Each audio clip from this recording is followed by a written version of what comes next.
What are your thoughts as to how value-based insurance design can attain its full potential? So there are still lots of looming questions, I think, about value-based insurance design. So this trial of ours, I think, demonstrates its potential impact in a very high-risk and very costly subgroup of people, those who have been discharged from hospital after an MI. And this, of all the diseases that we spend money on in the U.S. and abroad, this is probably the right one to have focused on, since it's still the leading cause of death, a major cause of morbidity, and a major expense. That said, it really is only one disease, and there's lots of others that we could consider as potential targets for value-based insurance design. So things like diabetes and hypertension, hyperlipidemia, chronic obstructive pulmonary disease, even depression are common targets used by employers today.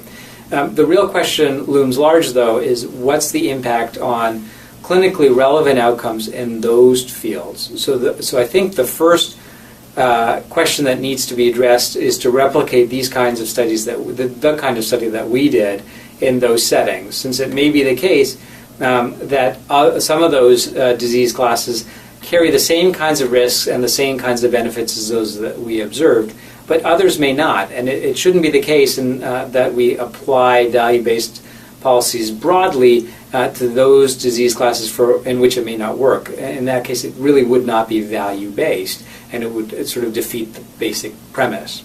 So that's sort of, I think, goal number one. Goal number two, to enhance the idea of the potential, or rather better define the potential of value-based insurance design, is for us to think about how we can couple value-based strategies with other things in healthcare. So both demand-side things and supply-side things. So we talked a little bit about the fact that that in the group of individuals in our trial who got their drugs for free, adherence rates only improved 4 to 6 percentage points, and there is still a very large gap.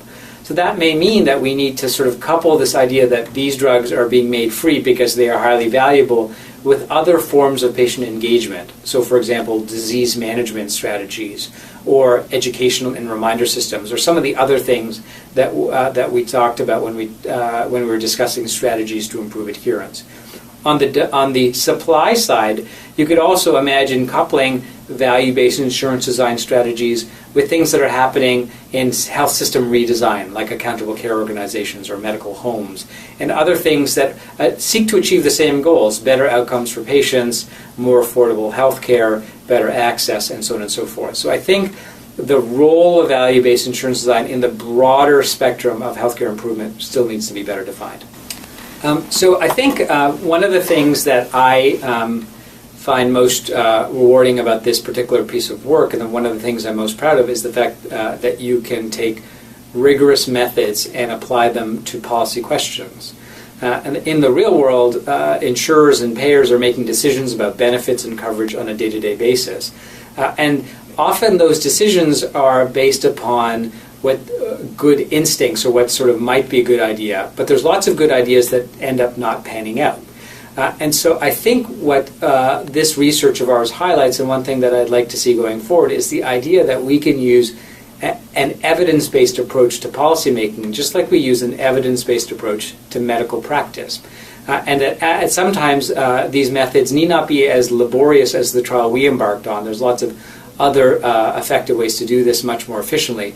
But if we sort of use that as our framework, and we say that, here's a great idea, let's evaluate it, let's identify those situations in which it works and which it doesn't, and let's move forward that way, I really think that's the long-term solution to improving healthcare coverage and healthcare quality.